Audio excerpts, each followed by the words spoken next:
അതിന്റെ ശരീരത്തിലൂടെ ഒഴുകിയത് രക്തമായി. ആ രക്തം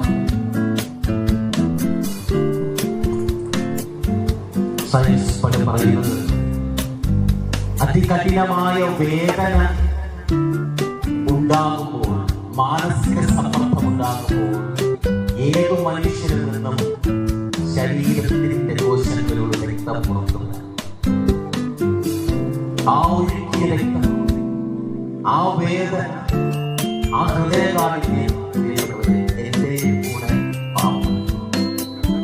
ശരീരത്തിൽ നിന്ന് പുറത്തു വന്ന രക്തത്തുള്ളിയുടെ അംശത്തിൽ എന്റെ വീട്ടിൽ കൊണ്ടാണ് എന്നെ സ്വർഗത്തിൽ കൂട്ടിക്കൊണ്ടു പോകാം.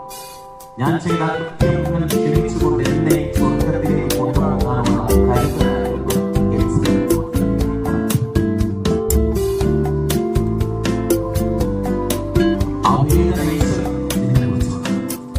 പക്ഷേ ആ ദൈവത്തിന്റെ വേദന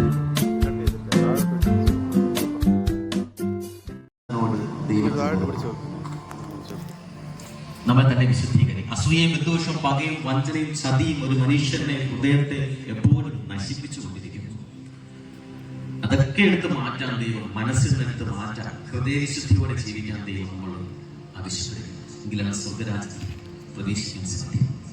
പുല്ലിലും പുൽക്കൊടിയിലും ദൈവസാന്നിധ്യം തിരിച്ചറിഞ്ഞ ഫ്രാൻസിസ് അസീസി നമ്മോട് പറയുന്നുണ്ട്, ലൗകിക മാനസാന്തരമല്ല, ഒരു ആത്മീയ മാനസാന്തരമാണ്.